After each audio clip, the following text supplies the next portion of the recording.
and welcome to today's training video in the Effective Read Aloud module. The first topic is preparing for a read aloud. We will look at 4 ways to prepare for a successful read aloud. Effective preparation helps ensure that children are able to engage, enjoy, and understand the story. The first step is to familiarize yourself with the book. Read the story aloud to yourself. You can also practice reading it to another adult before sharing it with children. Doing this helps you understand the storyline, anticipate key moments, and think about pacing and expression. You will also be able to identify any new words or difficult words or expressions and think about how to explain them to children. Next, think about the children you will be reading to. It is important to know your children, their interests, their strengths, and level of understanding. Ask yourself these questions. What do my children already know? Do they already maybe have an understanding about the theme of the book?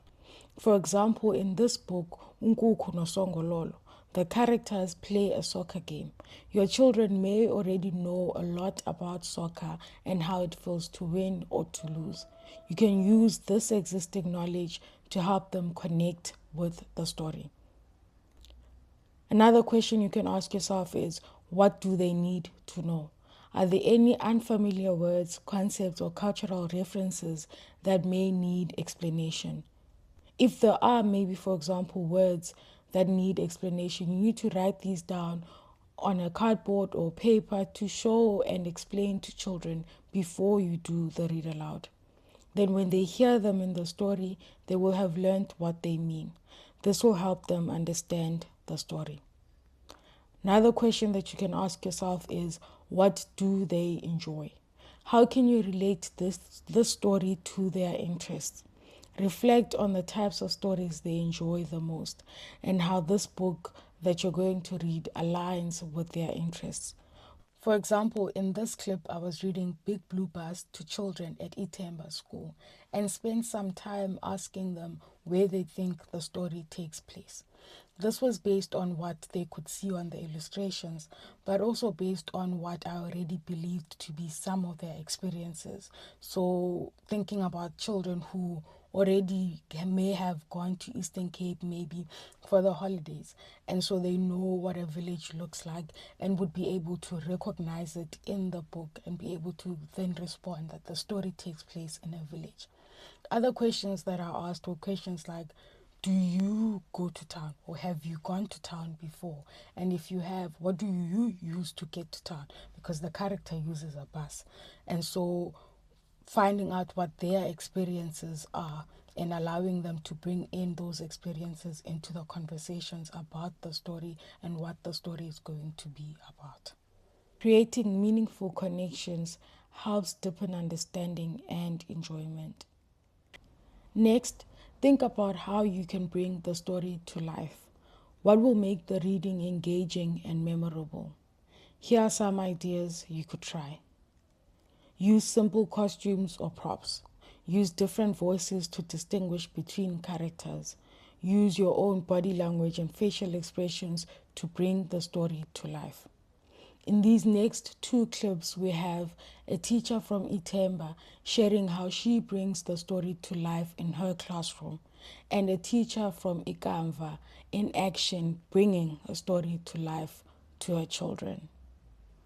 Nditshintshatshintsha ilizwi, mhlawumbi kuzothetha umntu omkhulu ndithethe njengotata, ndithethe njengomama, ndithethe njengomntana, ukwenza babone into yoba okay utata uthetha ngoba babe nomfanekiso ngqondo into yoba xa kuthetha utata ilizwi uzawuba likhulu. Xa kuthetha ngobaleka nam ndilinganisa ukubaleka. Bangaba kuthetha ngomntu into ezakothusa, nam ubuso bam buveza umntu owothukileyo. Nabandibonise xa bothukile benza njani, khandibonise ninjani xa nothukileyo, unjani xa usoyika, ninjani xa nisiva kamnandi. Zonke ezo nto zenza into yoba babone izinto abazifundayo banako uzenza nabo.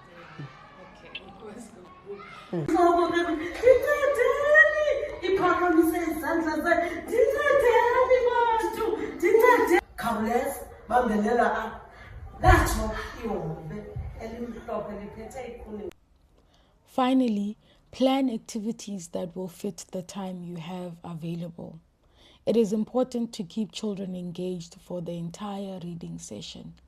You will need to prepare more activities if you have an hour session than you would maybe if you have a 40-minute session. Think about a variety of fun activities that will support learning and understanding, as well as inspire a love for books and reading, and help children keep thinking about the story that was just read to them. These might include post-reading questions and discussions, acting out different parts of the story once children are familiar with the story, or simple games just to check for understanding and help children remember what the story was about. You could also try paired reading just to build on reading skills and come up with many creative activities that are linked to the story. To recap, in today's video we discussed how to prepare for a read aloud by getting to know the book, practicing reading it before reading it for children. Secondly, thinking about the children that you're going to read for. What do they already know? What are their interests? What do they need to know? And then third, thinking about how to bring the story to life and planning how you will do that. And then lastly, thinking about activities that you will do with your children to ensure that children are engaged throughout the session. In our next video, we will look at the topic introducing the book to children. A strong introduction can set the stage for an engaging and successful read aloud. Please join us.